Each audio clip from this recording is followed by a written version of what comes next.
American अध्यक्ष Donald Trump हे सध्या इराण युद्धात गुंतलेले असले तरी त्यांचं लक्ष एका वेगळ्याच देशाकडे आहे.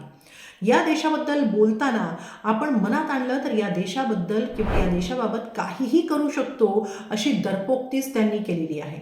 कदाचित व्हेनेझुएला इराणनंतर याच देशाचा नंबर लागू शकतो आणि तशीच चिन्हही सध्या दिसत आहेत, कारण हा देश सध्या पूर्णतः अंधारात बुडालाय. हा देश आहे क्युबा. दक्षिण अमेरिकेतील टिझभर असा हा क्युबा.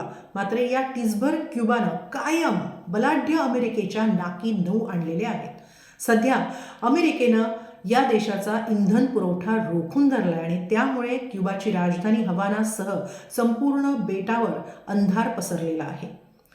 खरं तर या देशाचे अध्यक्ष मिगेल डियाज कॅनेल यांनी अमेरिकन शिष्टमंडळाशी बोलणी सुरू असून त्यातून तोडगा काढण्याचे प्रयत्न सुरू असल्याचं म्हटलंय.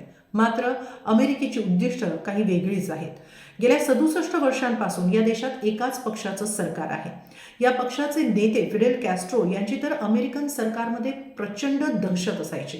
याच पक्षाच्या सरकारला अमेरिकेचा विरोध आहे आणि या पक्षाचं सरकार उलथवून टाकण्यासाठी अमेरिकेनं वेळोवेळी प्रयत्न केलेत, मात्र अनेकदा त्यात अपयश आलेलं आहे. एक वेळ तर अशी आली होती की 1960च्या दशकामध्ये अण्वस्त्र युद्ध होते की काय अशी परिस्थिती निर्माण झाली होती, कारण रशियाची अण्वस्त्र अमेरिकेच्या दिशेनं रोखून धरण्यासाठी क्युबानं चक्क आपली जमीन देऊ केली होती. अर्थात तो धोका किंवा अण्वस्त्र युद्धाचा धोका हा 13 दिवसानंतर टळला होता. मात्र अमेरिका आणि क्युबा यांच्यातील संघर्षाचा इतिहास काही थांबला नाही, तो तसाच सुरू राहिला. सध्या क्युबन अर्थव्यवस्था प्रचंड अडचणीत आहे आणि त्यातच ट्रम्प यांनी आयती संधी साधलेली आहे. क्युबाचा मित्र राष्ट्र व्हेनेझुएला याच्या तेल साठ्यावर सध्या अमेरिकेचं नियंत्रण आहे.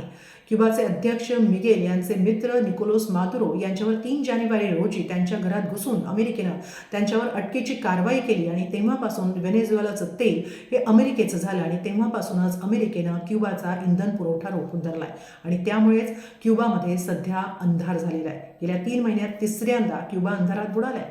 त्यामुळे आता या अंधारातून क्युबा कसा मार्ग काढतो हे पाहणं महत्त्वाचं ठरेल.